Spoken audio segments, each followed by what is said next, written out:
Graça e paz, amados. Bom dia. Vamos para mais um devocional, mais um estudo da palavra do Senhor. Hoje iremos ver o capítulo 7 de Romanos, tá?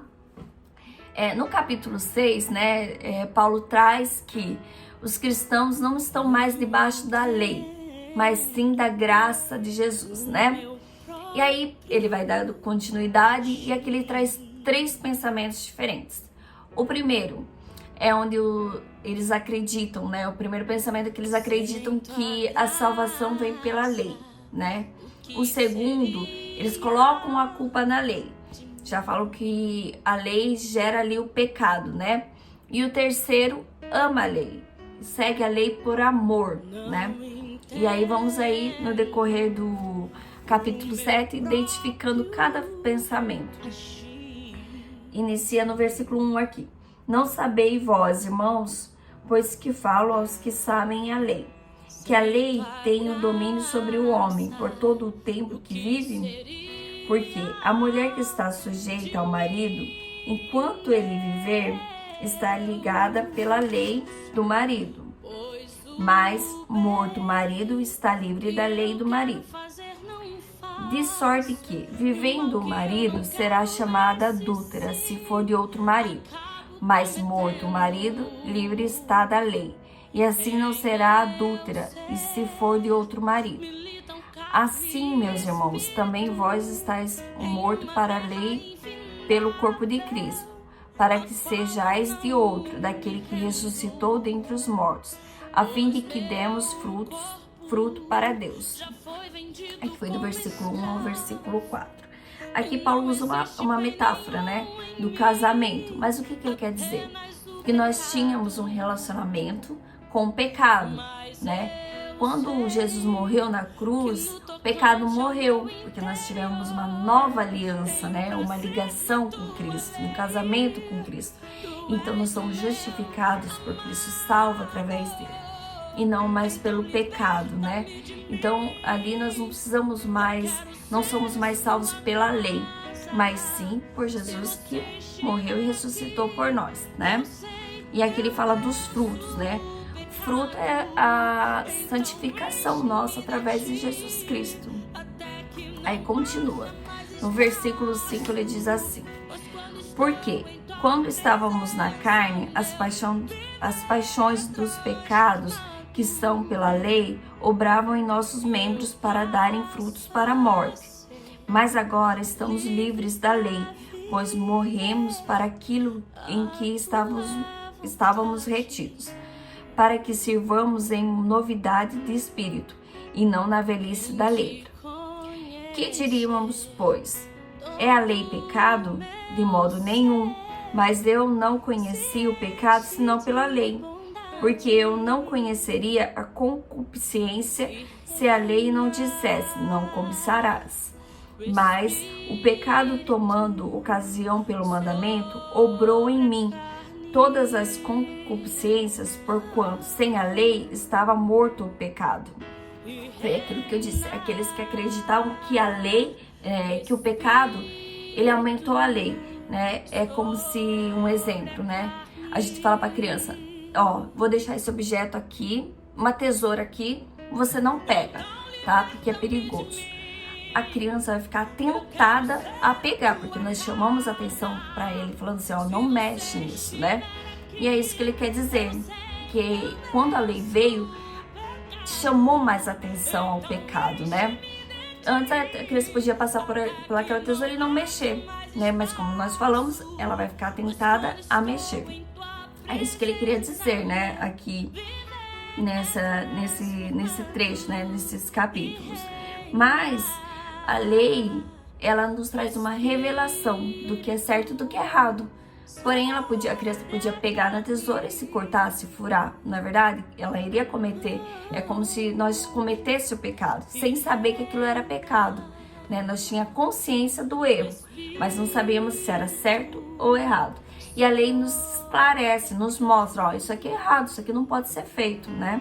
Então a lei é importante, porque ela nos esclarece do certo e do errado.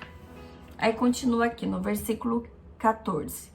Porque bem sabemos que a lei é espiritual, Mas eu sou carnal, vendido sobre o pecado, porque o que eu faço não o aprovo, pois o que eu quero, isso não faço, mas o que aborreço, isso eu faço.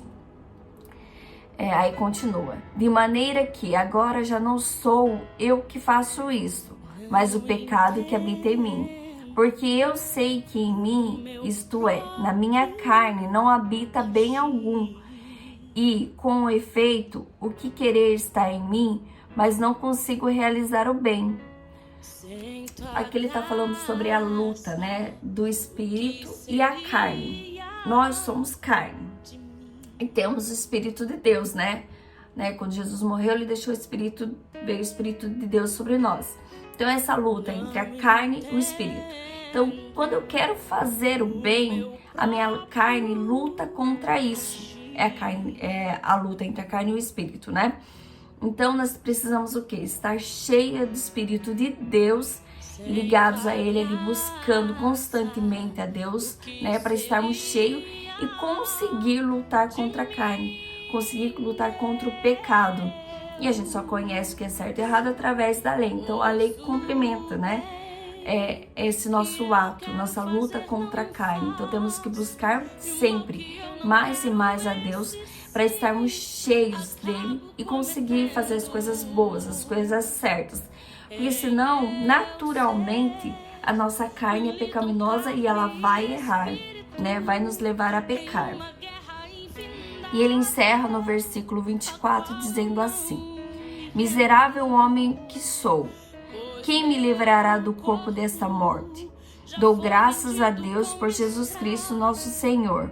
Assim que eu mesmo, com o entendimento, sirvo a lei de Deus, mas com a carne, a lei do pecado.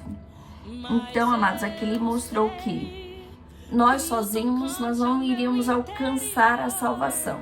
É graças a Jesus Cristo, graças a nosso Deus que nos deu Jesus Cristo para morrer e nos salvar, né? Então ele agradece a Jesus Cristo que nos liberou ali o Espírito Santo para nos ajudar a lutar contra a nossa carne.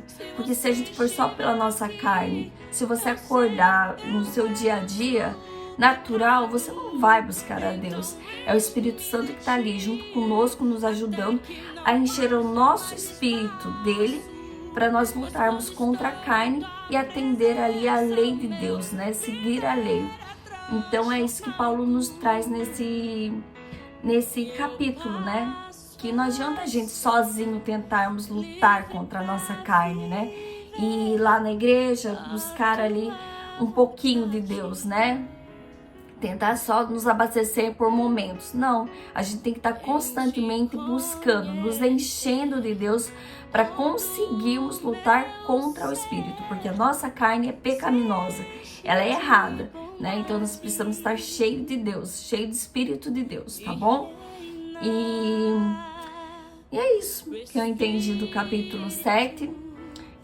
Espero que Deus toque no seu coração, né? Que nesse momento você possa perceber que sozinho a gente não consegue. Nós precisamos de Deus, ali do Espírito Santo e da busca constante dele para estarmos cheios e lutar contra todo o mal, né? E mais uma coisa, a gente só vai conseguir, né, ter uma vida santa, né, sem pecar, sem errar, quando o nosso corpo for glorificado em Jesus Cristo, quando nós alcançarmos a vida eterna. Enquanto nós estivermos aqui na terra, a nossa carne sempre vai estar lutando contra o nosso espírito. Então, é isso. Que Deus abençoe. Vamos nessa luta aí constante, tá? Eu vou encerrar orando. Pai querido, Pai amado, eu te agradeço pela vida do amado que me acompanhou até agora nesse estudo, Pai. Eu peço, Pai, que o Senhor nos fortaleça em Ti, Pai.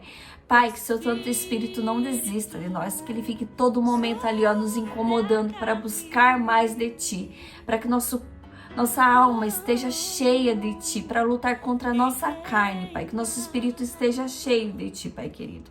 Eu te agradeço, Pai, por seu infinito amor e bondade. Obrigado por ter dado seu Filho, Jesus Cristo, para morrer por nós, Pai. Muito obrigado, Pai, por tudo. Abençoa a vida do amado que está assistindo, Pai.